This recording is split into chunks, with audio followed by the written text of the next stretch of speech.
সূরা বাকারার ভিতরে যে গাভীর ঘটনাটা আছে আপনারা জানেন। বনী ইসরাঈলদের যুগে এক এলাকায় এক জমিদার খুন হলো। একটা গ্রামের জমিদার খুন হয়েছে। খুনের বিচার কেমনে হয় দেখেন। খুনটা করেছেন জমিদারের আপন ভাতিজা। ওই জমিদারের একমাত্র কন্যা ছিল। ভাতিজা চেয়েছিল চাচাতো বোনটাকে বিয়ে করবে। চাচার কাছে প্রস্তাব দিলে চাচা রাজি না, চাচা রাজি হবেন না। এবার ওই জমিদারের রাতের বেলায় মধ্যরাত্রে ভাতিজা জমিদারকে খুন করলেন। খুন করে গ্রামের রাস্তা ঢুকার মুখে যে বাড়িগুলো আছে ওই বাড়ির গেটের সামনে লাশটা রেখে দিল। লাশটা ওখানে রেখে দিল। আর ভাতিজা ঘাপটি মেরে থাকলো। সকাল হলো। সকাল হলো, জনগণের ভিড়। চিরি এই জমিদারকে কে খুন করেছে, কে খুন করলো, এই বাড়ির সামনে লাশ এরা করলো কিনা। হঠাৎ করে ওই ভাতিজা দৌড়ে এসে চাচার বুকের পরে আছাড় দিয়ে পড়লো। গড়া চড়াইয়া কান্নাকাটি শুরু করলো। আহারে, আমার চাচারে তোরা খুন করলি কেন? আমার চাচারে কেন খুন করলি তোরা? এই বাড়ির সামনে তোরা খুন করেছিস নাকি? কে করলো খুন? তোমাদের সামনে লাশ, আমি তোমাদেরকে দায়ী করলাম, বিচার চাই। এখন যদি কালাম ভাই চেয়ারম্যান সাহেব আস, কি বিচার করবে? চাচার একমাত্র মেয়ে আর এই ভাতিজা আছে ভাইয়ের ছেলে। ভাতিজা অপরাধী বানাইলো ওই বাড়িওয়ালা লোকদেরকে। বিচার কেমনে করবে? অত বাড়িওয়ালা তারা খুন করে নাই, তারা নিরপরাধ নিষ্পাপ, তারা জানেও না। এই খুন, এই লাশ কেন, কে খুন করলো, কিভাবে উদ্ধার হবে? বাংলাদেশের কোর্টে যাবে, ওর লোকজন যা সাক্ষী দেবে তাই হবে। ঠিক নেবে ঠিক, সঠিক বিচার পাওয়া খুব কঠিন। ওই মানুষগুলা চিন্তায় পড়ে যায়। সেই যুগ মুসা আলাইহিস সালামের জমানা, তখন তো এরকম গোয়েন্দা বিভাগ ছিল না, সিসিটিভি ক্যামেরাও ছিল না। কিভাবে খুন হলো ক্যামেরায় ধরা পড়ে? তখন কেমনে ধরা পড়বে? কোন লাইন নেই। ওই লোকগুলা খুনের মামলায় জর্জরিত, টেনশনে পড়ে গেল, কি করা যায়? মামলা তো সাংঘাতিক কঠিন ব্যাপার, খুনের মামলা। এই অপরাধী আমরা এখন কি করি? অথচ যেই ভাতিজা খুন করেছি সেই ভাতিজা গলা জড়ায় কাঁদতেছে। আমি এই আয়াতটা 86 সালে দাখিল পরীক্ষা দিয়ে অনেকবার পড়ছি, বুঝতে পারি নাই। 24 সালে জুলাই মাসে এই আয়াতটা বুঝলাম। 24 সালে এই আয়াতটা বুঝে, আগে বুঝতে পারিনি।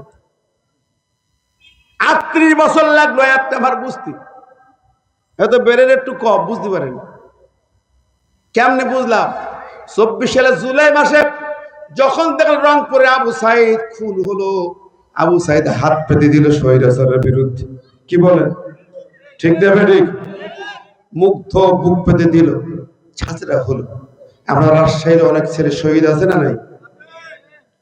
ওই পাকা পাখির মতো করে অকাতরে গুলি করে খুন করেছে, হেলিকপ্টার দিয়ে খুন করেছে। 4 বছরের বাচ্চা ওদের হাত থেকে রেখাই পায়নি। কেমন খুনি ওরা! আহারে, নাটক কারে বলে? আবার দেখেন, আবু সাইদকে খুন করা হলো, আবার আবু সাইদের পরিবার মা বিবিকে গণভবনে ডেকে বুকে জড়াইয়া ওই ডাইনি খুনি বুড়ি কাঁদতে যা, কি করে মারল। কি নাটক দেখেন নাই? দেখেন নাই আপনারা ভাই? বাস্তব বলছি না মিথ্যা বলছি? একটু সারাদিন মনে কষ্ট পাচ্ছে নাকি আপনারা? রাগ করতেছেন? দেখেন, ওই ভাতিজা সেই আমলে নিজে খুন করে বুকের উপরে আসার দিক কান্তি দিয়ে গলা জ্বালাইয়া, আরে কুটনি বুড়ি ডাইনি বুড়ি খুনি ফ্যাসিস্ট শয়তানের বাস্তব রূপ খুন করল নিজে, আবার গণভবনে ডেকে কান্নাকাটি করে। মিল আছে না নাই? আছে না নাই? এদের ক্ষমা হয়? জাতি ক্ষমা করবে? জোরে বলেন, আপনারা ক্ষমা করবেন? যার রক্ত ঝরছে সে ক্ষমা করতে পারে না। আর ফিরে আসা উকি ঝুঁকি মারতেছে, আর কিছু কিছু পোলাপার লাফাইতেছে। লাফাইও না, আল্লাহর কোরআন শোনো। আল্লাহ বলছেন সূরা আম্বিয়ার 95 নম্বর আয়াত, মনোযোগ দেন আয়াতটা। আল্লাহ বলছেন ওয়া হারামুন আলা কারিয়াতিন আহলাকনাহা আন্নাহুম লা ইয়ারজিউন।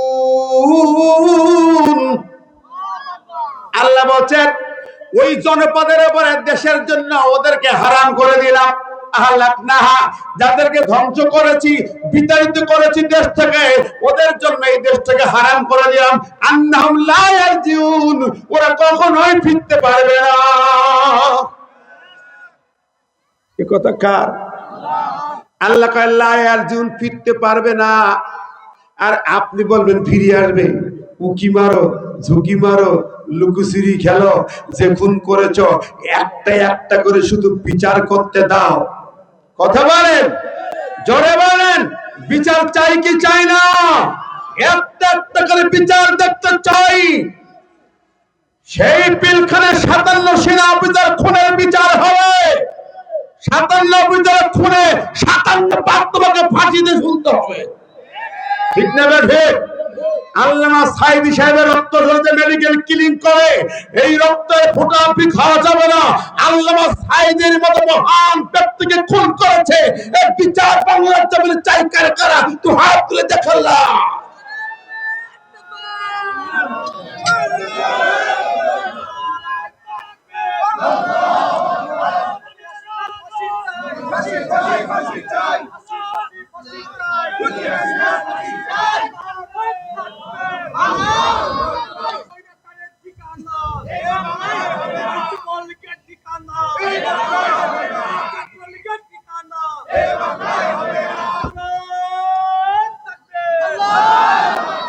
আমার ভাই বন্ধুরা, একটা একটা করে ধরেন। বিনা অপরাধে যেগুলোকে ফাঁসির মঞ্চে ঝুলিয়েছেন, তাদের সন্তানাদি আছে না নাই? জোরে আছে না নাই? আব্দুল কাদের মোল্লা রাজাকার ছিলেন না। 71 তিনি ছাত্র ইউনিয়ন করতেন ঢাকা বিশ্ববিদ্যালয়। তিনি ঢাবির সেরা ছাত্র, ফিজিক্সের ছাত্র। সেই ব্যক্তিকে তুমি রাজাকার সাজায় ফাঁসির মঞ্চে ঝুলিয়েছ। কথা বলেন, যে শহীদ নিজামী ভাই, বাংলার জমিনে এমন কোন নেতা আমার নজরে বেড়ে নাই, আমার দৃষ্টিতে, আমার চোখে দেখা এমন নেতা নাই। আমি দেখেছি, আমি তার খেদমতে দেখেছি। এখানে একটা মশা বসেছে, মশা মারেন না, সরিয়ে দিয়েছেন। সেই মানুষটি একটি মশাকে মারেন নাই, তাকে খুনি বানিয়ে ফাঁসির মঞ্চে দিয়েছ। যেই মানুষটি চক্কুলি নারীকে দেখেন নাই, তাকে ধর্ষণকারী বানিয়ে ফাঁসি দিয়েছ। এই নাস্তিকের, এই স্বৈরাচার, হে খুনিরা, সাবধান থেকো। শহীদ নিজামীর রক্ত বৃথা যেতে পারে না। কথা বলে ঠিক দেবে? ঠিক। চোখে দেখো নাই, ফাঁসির মঞ্চে নিয়ে যাচ্ছে, হাসতে হাসতে গিয়েছে, 2 রাকাত নামাজ পড়েছে। তারপরে ছেলেদের, স্ত্রীদের চোখের পানি মুছায় বিদায় দিচ্ছেন। বলে তোরা কাঁদছো কেন? আমি তো আমার রবের কাছে চলে যাচ্ছি। আল্লাহু আকবার। আমার সারা জীবনের সপ্ত সাত এই শাহাদাত। তোমরা কাঁদো কেন? তোমরা বরং চলে যাও, চিন্তা করো না। আল্লাহ তিনের পথ বিচল থেকে অটাল থেকে হাসতে হাসতে লোকজনকে বল চলো চলে যায়। হাসতে হাসতে যাচ্ছেন, ওরা অবাক, জাল্লাত অবাক। জাল্লাত কিসের চিন্তা করো, অবাক হও। বললেন ধরে আনতে হয়, আপনি একা একা হেঁটে আসতেছেন। জাল্লাত যে ফাঁসির রশি ঝুলিয়ে রেখেছো, আমি তাকিয়ে দেখতেছি তোমার কাছে ফাঁসির রশি, আর আমি দেখতে পাই ওর ভিতরে আমার জান্নাতের ঠিকানা। আমার ভাই বন্ধুরা, এটাই তো পরের ইতিহাস। হযরতে হাবিবে নাজ্জারকে যখন হত্যা করা হয়, সূরা ইয়াসিন পড়েন। সূরা ইয়াসিনে চলে যান, ইনতাকিয়া শহরে হাবিবে নাজ্জারকে ওরা ধরলো, মাটিতে বুক পর্যন্ত পুঁতে ফেললো। গর্ত করে বুক পর্যন্ত মাটিতে পুঁতার পরে যখন তার মাথার উপরে বৃষ্টির মতো পাথর মারে, মাথাটা ফেটে 4 খণ্ড হয়ে গেছে, 4 ভাগ হয়ে পাথরের পরে মাথাটা পড়ে আছে, রক্তে লাল লাল হয়ে গেছে, মাথার মগজগুলো ওখান থেকে ফেটে বের হয়ে গেছে। হাবিবে নাজ্জার তখন আল্লাহর নাম জপে, আল্লাহ, শুধু ছোট্ট ছোট্ট চিউচু রবে আল্লাহকে ডাকে। কুরআনুল কারীমে সূরা ইয়াসিন পড়েন, ফজিলতের আয়াত পড়েন, একটু দেখেন নাই? হাবিবে নাজ্জার যখন এই অবস্থায় পড়ে আছেন, আল্লাহ পাকের পক্ষ থেকে অর্ডার হলো, ফেরেশতা চলে যাও, ও জিবরিল চলে যাও, আমার হাবিব নাজ্জারকে খবর দিয়ে দাও। হাবিব নাজ্জারকে বলা হলো, শোনো হাবিব, চিন্তা করো না, কিলা দুখুলিল জান্নাহ, ক্বালা ইয়া লাইতা কওমি ইয়ালামুন বিমা গফারা লি রাব্বি ওয়া জাআলানি মিনাল মুকরামিন।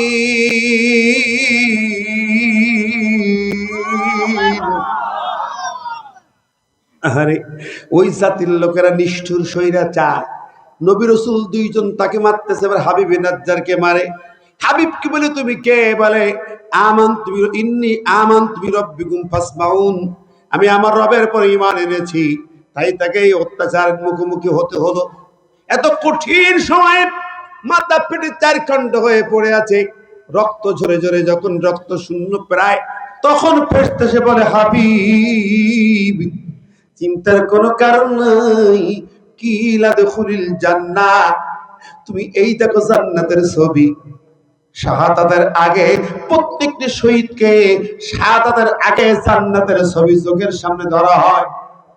এই জন্য শহীদরা ওই মৃত্যুর কোন ফাঁদকে তরবারি বলেন, গুলি বলেন, ফাঁসির মঞ্চ বলেন, তাকে তারা ভয় পায় না। ভাই, ওই ইউরা লাহু মাকাদু মিনাল জান্নাহ, জান্নাতের ছবি ধরা হয়, ভয় পায় না। আবু সাইদ বুক পেতে দিয়েছে কি আপনি মনে করেন? এভাবে দাঁড়িয়ে যায় গুলির মুখে, ওদের যেমন জান্নাত চোখে দেখা যায়। আল্লাহু আকবার। জান্নাতের ছবি দেখি শহীদরা জান্নাতে ঢোকার জন্য পাগল হয়ে যায়। আল্লাহু আকবার। হাবিব নাজ্জারকে জান্নাতের ছবি দেখানো হয়। হাবিব নাজ্জার বলতেছেন, ক্বালা ইয়া লাইতা কওমি ইয়ালামুন, ও আমার জাতির লোকেরা, তোমরা যদি দেখতে পারতে, জানতে পারতে, আমার আল্লাহ পাক বিমা গফারা লি রাব্বি, আমার রব আমাকে maaf করে দিয়েছেন, ওয়া জাআলানি মিনাল মুকরামিন, এবং জান্নাতের সর্বোচ্চ সম্মানের জায়গায় আমাকে আল্লাহ নিতে চায়। জোরে বলেন না সুবহানাল্লাহ? আরো জোরে বলেন সুবহানাল্লাহ। শহীদরা ভয় পায় না, জান্নাতের ছবি দেখতে পায়। রোমান সম্রাটের বিরুদ্ধে যুদ্ধে যখন বন্দী হয়, আব্দুল্লাহ ইবনে হুযায়ফা বন্দী হয়। ইবনে হুযায়ফা যখন বন্দী, রোমান সম্রাট হেরাক্লিয়াসের মতন নেতা, বর্তমান আমেরিকার যেমন টেম্পু, তদানীন্তনকালে রোমানদের নেতা হেরাক্লিয়াস ওইরকম নেতা ছিল। দুনিয়ার সেরা বড় শক্তি রোমান শক্তি। ওরা মুসলমানদেরকে ৮০ জনের একটা দলকে গ্রেফতার করেছে, যুবক সেনাপতি ইবনে হুযায়ফা সহ। যুবক সেনাপতি আব্দুল্লাহ ইবনে হুযায়ফা, তার জন্য বলা হয়ে পরিষ্কার বলা হলো, যদি তুমি মুসলিম দল ত্যাগ করে রোমান দলে যোগদান করো, তাহলে তোমাকে ছেড়ে দেওয়া হবে। প্রত্যাখ্যান করলেন, প্রশ্নই আসে না। রোমান বাচ্চা বললেন, তোমাকে সেনাপতি করা হবে, পৃথিবীর সেরা সেনাপতির মর্যাদা দেওয়া হবে। উনি বললেন, না, থুতু নিক্ষেপ করি, তোমার প্রস্তাবে থুতু নিক্ষেপ করি। ইবনে হুযায়ফাকে হত্যার জন্য প্রথমত একটি শুল, ওই জামানার শুলে চড়িয়ে হত্যা করা হতো। শুল রেডি করা হয়েছে, তার সামনে আনা হলো, তোমাকে শুলে চড়িয়ে হত্যা করা হবে। ওই দিকে তাকায়া ইবনে হুযায়ফা আনন্দের একটা হাসি হেসে দিলেন। রোমান বাচ্চা অবাক হলো, কি আশ্চর্য কথা, আমার এই শুলকে সে ঠাট্টা মনে করে নাকি? নামাও। নামায় আনা হলো। ইবনে হুযায়ফা রোমান বাচ্চার সামনে দাঁড়িয়ে, রোমান বাচ্চা বলে, ইবনে হুযায়ফা, তুমি আমার শুল দেখে হাসলে কেন? জবাব দাও, জবাব দাও, হাসলে কেন? ইবনে হুযায়ফা বলে, আমি কেন হাসছি এটা বুঝবে না তুমি, তোমার বোঝার ক্ষমতা নাই, তোমার বিবেক নাই, অন্তর চক্ষু নাই, তুমি দেখতে পাবে না। কেন, কি দেখতে হবে? বলে দেখো বাচ্চা, তুমি দেখছো তোমার চিকচিক করছে ওই শুলের আগা, ধারালো শুলের আগা চিকচিক করতেছে, আমাকে হত্যার জন্য রেডি করেছে অস্ত্র।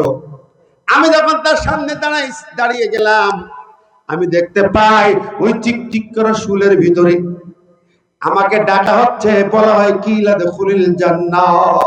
জোরে বলেন সুবহানাল্লাহ। বুখারীর বর্ণনা, আল জান্নাতু তাহতা বারিকাতিস সুয়ুফ,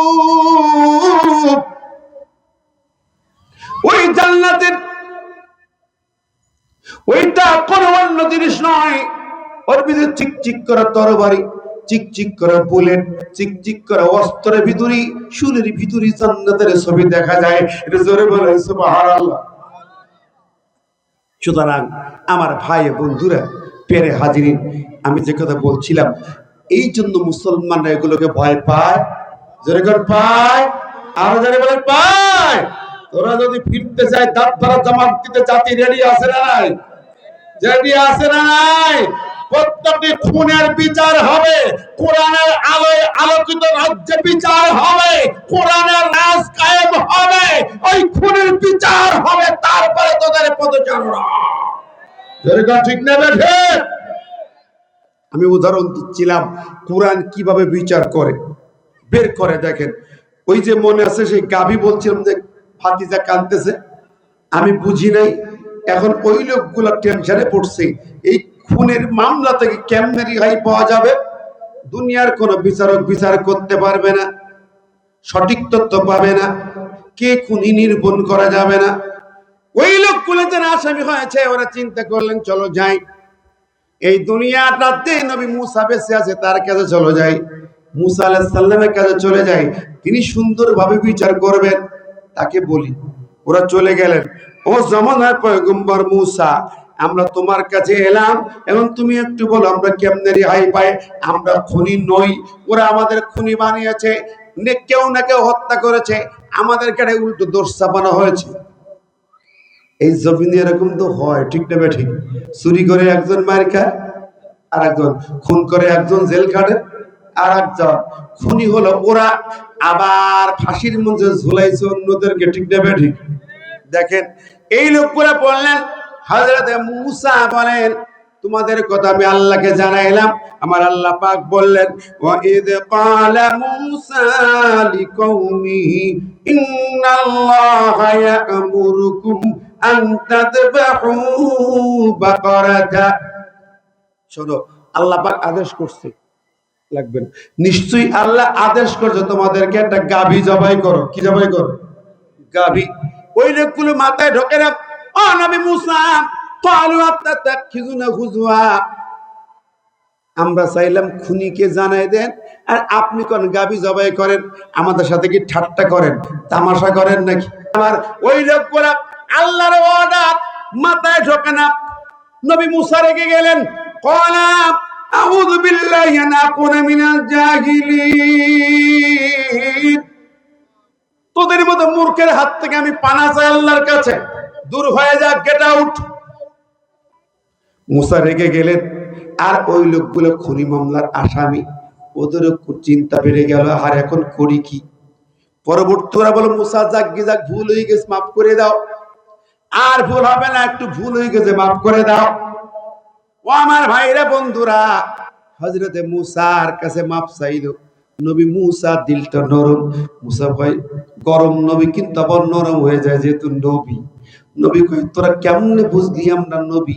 আমরা মনের মতো করে ইচ্ছা মতন আইন দিয়ে বিচার করি না, নিজের ইচ্ছায় কোনো কথা কোনো নবী বলে না, নবীরা যা বলে তা ওহী, ঠিক না ঠিক? নবী মানেই তা আল্লাহর মেসেজ নিয়ে আসে, নবী মানেই মেসেঞ্জার। নবী মানে কি? মেসেঞ্জার। এই যে এই কথা বলে আমাদের আমির হামজা বিপদে পড়ে গেছে।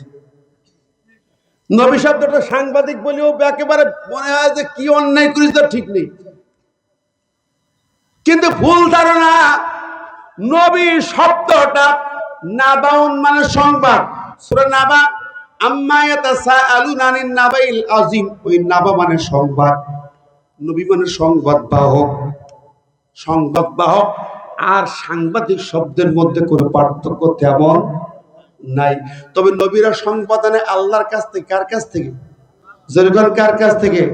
আল্লাহর সংবাদ, আল্লাহর মেসেজ জাতির কাছে পৌঁছায় দেয়, ওরা বলেন নবী। আর আমাদের দেশের সাংবাদিক যারা, ওরা আলাদা, দেশের সংবাদ জাতির সংবাদ পরিবেশন করে। বন্ধুরা আমার, নবী কোন জায়গায় মডেল নেই?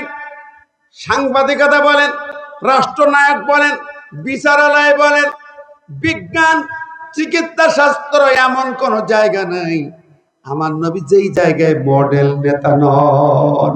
লাকাদ কানা লাকুম ফি রাসূলিল্লাহি উসওয়াতুন হাসানাহ।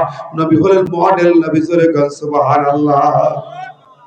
আমার ভাইরা রাগ করছেন আপনারা? এই কথা তো একটা বুঝতে অসুবিধা। এই ভাইটা উঠছে দুইটা ভাই, এই উঠা নামা এটা বুঝি কিছুক্ষণের জন্য। এটা টপিকসের মূল কথাগুলো শেষ তো করতে হবে নাকি ভাই? বন্ধুরা আমার, দেখেন নবী কোন জায়গায় মডেল নাই। আজকের দুনিয়ায় আমরা দেখি, আমরা আলেম সমাজ, আমরা ভীত, আমরা কাপুরুষ, আমরা জাতির রাহবার হইতে পারি নাই। ইমামতি করি, সল্লি বলি গিয়ে ইমামতি করে দিন চালাই, পেট চালাই। রাগ করছেন নাকি ভাই? এই জাতির মুক্তির জন্য 16 বছর ধরে ইমামতি করেছি, আবার ওই খুনিদের সঙ্গে আদাত করেছি। আমরা বিপ্লব করতে পারি নাই। ছোট্ট ছোট কচি কচি এরকম মাসুম বাচ্চাগুলা বুকের তাজা রক্ত দিয়া ফ্যাসিস্ট সরকার বিদায় করেছে, জালেম বিদায় করেছে। ঠিক না ভাই? ঠিক। ছোট বাচ্চারা, আমরা এখানে পারিনি, বুড়ারা পারেনি, মুরব্বীরা পারেনি, দলের বড় বড় নেতা তারা পারে নাই। সবাই গুটায়া, কেউ জেলখানায়, কেউ দেশের বাইরে, কেউ অন্য জায়গায় পালায়া। ছোট বাচ্চাগুলো তারা পারলো কিভাবে? ওরা পিছু টানছিল না, পিছন দিকে তাকায় নাই। ঠিক কিনা? সময় এসেছে আবার এই রক্তের বিনিময়ে আপনাদের আমার কষ্ট হয়নি? কষ্ট হয়নি? মনে হচ্ছে কষ্ট হয়ে গেছে আপনাদের, মনে একটু কষ্ট হচ্ছে। আমি বলতেছিলাম ওই লোকজন গুলা মুসাকে বললেন, মুসা মাফ করে দাও। মুসা বলেন ঠিক আছে মাফ করলাম, এখন তোরা গাবি জবাই করে দি। ওরা বলে মুসা গাবিটা কেমন হবে? মুসা বললেন যাও, এমন গাবি হবে যেই গাবিটা কোনো চাষাবাদে, যেই গাবিটা বুড়া হবে না, বাচ্চা হবে না, এমন গাবি জবাই করে দাও। ওরা বলে মুসা ওই গাবিটার রং কেমন হবে? রং কেমন হবে? মুসা বলে যে রং হবে ইন্নাহা বাকারাতুন সাফরা, গাঢ় হলুদ বর্ণের হবে। ফাকিউল্লাহ তাসুদ্দুন নাজিরিন, চিকচিক করা কালার হবে, দৃষ্টিধারী হবে, যে দর্শক তাকাবে চোখ ফেরাতে পারবে না, পলক পড়বে না, এমন একটা গাবি জবাই করে দাও। ওরা বলে মুসা ইন্নাল বাকারা তাশাবা আলাইনা, এখানে মুসাব্বা লাগে, একই রঙের তো অনেক গাবি থাকতে পারে, তখন কি করব? মুসা বলেন তাহলে তোমাদের তা দরকার শুনে নাও।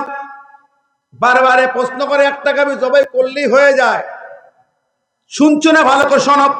ইন্নাহু ইয়াকুল ইন্না বাকারাতুন লা যালুলুন তুসিলুল আরদা ওয়ালা তাসকিল হারসা মুসাল্লামাতুল লা শিয়াতা ফিহা, এমন গাবি হবে কোনদিন কোন কাজে ব্যবহার করা হয় নাই, ট্রান্সপোর্টে ব্যবহার করা হয় নাই, চাষাবাদে ব্যবহার করা হয় নাই। ওই গাবি কোনদিন বাছুর দেয় নাই, বাচ্চা দেয় নাই, দুধও দেয় নাই, কেউ কোনদিন টাচ করে নাই। সম্পূর্ণ কুমারী একটা গাভী, একেবারে ইনটেক গাভী, কুমারী গাভী।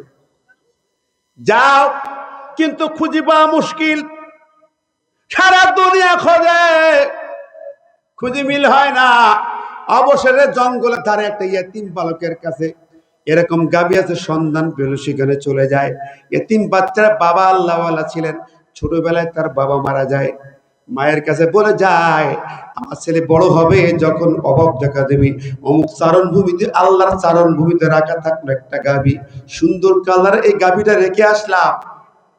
যখন আল্লাহ নবী ইব্রাহিম মুসা ঈসার নাম ধরে ডাক দেবেন, ওই গাভী তার হাতে এসে চলে আসবে। সময় হলো, মা তাকে বললেন, চলে গেল, ওই চারণ ভূমিতে চলে গেল, গাভীটা হাতের মুঠোয় পেয়ে গেল, ধরে নিয়ে বাড়ি আসলো। মা যা বলে তাই শুনি। এবার বলছে মা কি করব বলো? গাভীকে বিক্রি করব না বাড়িতে বসে বসে খাওয়াবো? বলে বিক্রি করতে হাটে নিয়ে যাও। হাটে নিয়ে গেল, একদল খরিদ্দার আসলো, বলে গাভীটার দাম কত? মা বলে দিয়েছে 3 দিনার, 3 টাকা, 3টা স্বর্ণ মুদ্রা। ছেলেটি বলে 3 টাকা দাম। ওই ক্রেতারা বলছে অনেক সুন্দর গাভী পছন্দ হয়েছে, আমরা 6 টাকা দেব, আমাদেরকে দিতে হবে, অন্য কারো দিয়ে তো ডবল দাম দিলাম। বালক বলছে না, বিক্রি হবে না। কেন? মা বলছে 3 টাকা, তোমরা বলছো 6 টাকা হবে না। আমার মা যা বলে তাই, মায়ের কথাই শিরোধার্য। বর্তমান যুগে দিয়ে এরকম ছেলে পাওয়া যাবে নাকি? ওরা শ্বশুরের মেয়ে যা বলে তাই শিরোধার্য। আপন শ্বশুরের মেয়ে যা বলে তাই। নিজের মাকে মা বলে না, শাশুড়ি কি ডাকে আম্মু। নিজের বাবাকে বাবা বলে না, শ্বশুরকে ডাকে আব্বু জান। কি আছে না নাই? এই যুবকদেরকে ভরা। আমার ভাইরা, এই ছেলেটি তা নয়, মা যা বলে তাই চলে গেল বাজারে। বাজারে ধরো 6 টাকা দাম বলছে, বিক্রি করবে না। ওরা বলছে মার কাছ থেকে অনুমতি নিয়ে এসে চলে যাও। এবার সে মায়ের কাছে অনুমতি চায়, মা এরকম খরিদ্দার তোমার অনুমতি চাইতে বলেছে। মা বলছে খোকা, ওরা খরিদ্দার না, খরিদ্দার না, ওরা ফেরেশতার দল। ওরা ফেরেশতার দল, ওরা কিনতে আসে নাই, তোকে পরীক্ষা করতে আসছে মায়ের আনুগত্য কেমন করো। সুবহানাল্লাহ। তোমার জীবন ধন্য যে তুমি মায়ের আনুগত্য করেছো। উল্টা পাল্টা করলে তুমি কিন্তু বরকতশূন্য হয়ে যেত তোমার জীবন। এখন মা বলে খোকা যাও, ওই যে ওদেরকে জিজ্ঞেস করো গাভীটা এখন বিক্রি করা যাবে কিনা, এটা জিজ্ঞেস করো। বাচ্চা ছেলেটা চলে গেল। ও খরিদ্দাররা, আম্মা বলেছে গাভী এখন বিক্রি করবো কিনা, তোমার অনুমতি চাইতে বলছে। যেই না বলেছে, ওরা বুঝছে বাড়ি চলে যাও, বাড়ি যাও, এখন বিক্রি হবে না। আসল খরিদ্দার আসতেছে। ওই যে খুনি মামলায় আসামি যারা, মনে আছে কথা, ওই লোকজন চলে আসছে। গাভীটা রঙে ঢঙে সব পছন্দ হয়ে গেছে। দাম কত? মায়ের কাছে গেল, দাম কত বলবো? মায়ের কাছে খবর হয়ে গেছে, ওই ফেরেশতার বাইরে জানিয়ে গেছে গাভীর ওজনে সোনা দানা লাগবে। সুবহানাল্লাহ বলবেন না? গাভীর ওজন যত সেই পরিমাণ সোনা দানা লাগবে। 4 মণ হলে 4 মণ সোনা, 5 মণ হলে 5 মণ সোনা। এক গাভী বিক্রি করে পৃথিবীর সেরা ধনী। বালকটি পরে এরকম সোনা দানা লাগবে এই পরিমাণ। ওরা নিরুপায় হয়ে শেষে রাজি হয়ে গেল। যা আছে সব বেচাকেনা করে সোনা দানা নিয়ে এসে হাজির হলো। গাভীটা কিনে নিয়ে চলে যায়। মুসাকে বলে, মুসা কি করবো গাভী এখন? মুসা বলো জবাই করব। জবাই করার পরে এক টুকরা গোশত নিয়ে আগ, যখন চাচার গায়ে টাচ করবে চাচা জীবিত হয়ে যাবে। সুবহানাল্লাহ বলবেন না? আচ্ছা বলেন তো দেখি, এই ঘটনাটা ভালো করে খেয়াল করেন। আল্লাহর নবী মুসা যদি ওই ভাতিজার নাম বলে দিত, হতো না? হয়তো কিনা? কিন্তু সমস্যা কি ছিল? যারের মারামারি করি উঠত, ও বলতে মানি না, এ বলতে মানি না। আল্লাহ পাক এইভাবে নাম প্রকাশ করেন নাই। আল্লাহর পদ্ধতি এমন, তাম্মাত কালিমাতু রাব্বিকা সিদকা ওয়া আদলা। আল্লাহ বলেন আমার কালিমাটা, আমার বাণীটা, আমার আইনটা যেমন সত্য, তেমনি আদল, ভারসাম্যপূর্ণ, ব্যালেন্সপূর্ণ আইন। এই বিধান এলোমেলো নয়, অস্বীকার করার কোন সুযোগ এই জায়গায় নাই। সুবহানাল্লাহ বলবেন না? কি সুন্দর করে দেখেন ফয়সালা দিলেন। এখন গাভী জবাই হবে, এরপরে দেখা হবে। এলাকার হাজার হাজার মানুষের জমায়েত হয়ে গেছে। গাভী জবাই করে কিভাবে খুনির পরিচয় মেলবে? লোকজন দেখতে আসে না? লাখো মানুষের সমাগম, বিরাট ব্যাপার। গাভী জবাই করা হলো, এক টুকরা গোশত নিয়ে আসেই না, চাচার গায়ে টাচ করা হলো। ওই খুন হওয়া চাচা, মৃত চাচা উঠে আস্তে করে বসে গেল। জোরে বলা যাবে না সুবহানাল্লাহ? সূরা বাকারার ভিতরে ঘটনার মধ্যে যান, অবাক হবেন। যেই না চাচা জ্যান্তই বসছে, সেই কিন্তু সুজা ওই ভাতিজা দে দৌড় পালাইছে।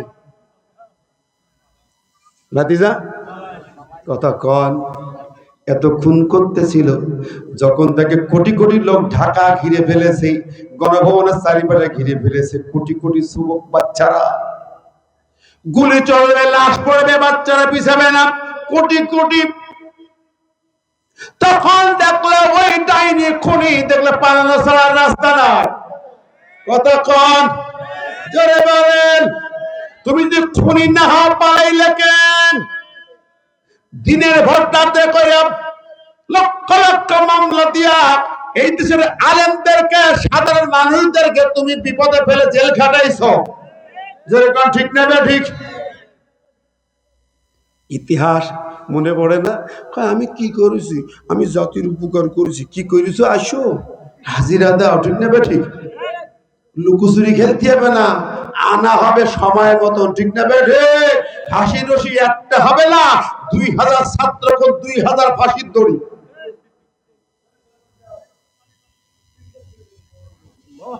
দুই হাজার ফাঁসির দড়ি শুধু না, আর হাজার হাজার খুন, ক্রস ফায়ার, সেগুলো কোথায় যাবে? কোরআন কুতিবা আলাইকুমুল কিসাস, কিসাস বিধানটা কি? আমি বলি শুনি নাও। আল্লাহ পাক ওই 5 তারিখে তো মেরে ফেলতে পারতেন, মেরে ফেলেনি। আল্লাহ কেন জানেন?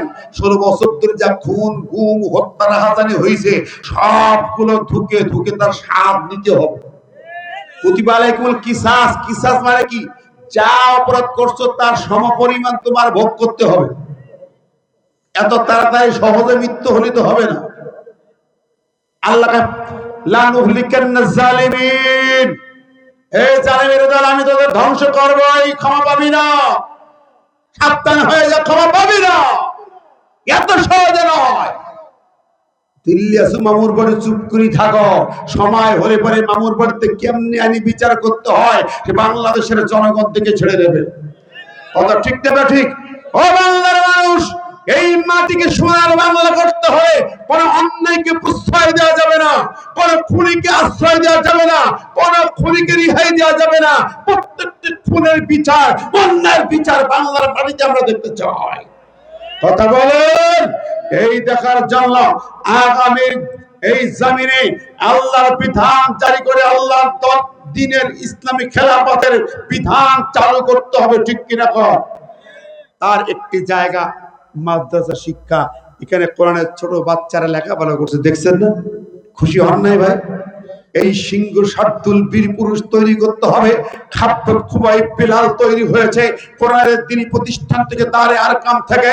এই কোরআনের নুরানি জামায়াত নুরানি মাদ্রাসা, হিফজ মাদ্রাসা, হিফজুল কোরআন আইডিয়াল মাদ্রাসা, এরকম মোড়ে মোড়ে যে এলাকা ভিত্তিক দিনী প্রতিষ্ঠান গড়ে উঠেছে। জামালের নূরের আমরা যে দৃশ্য দেখি, ছোট্ট বাচ্চারা, এরাই হবে সেই ছোট্ট সোনামণি আবু সাইদ মুক্তের উত্তরসূরি, এরাই হবে সেই বীর শহীদদের উত্তরসূরি। আল্লাহ পাক সেই তৌফিক দান করুক, আমরা বলি আমিন। একটু জিকির করুন সুবহানাল্লাহ।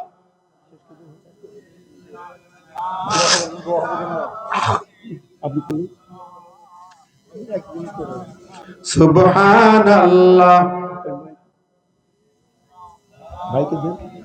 লা ইলাহা ইল্লাল্লাহু মুহাম্মাদুর রাসূলুল্লাহ। আরে উঠেন একটু বসেন।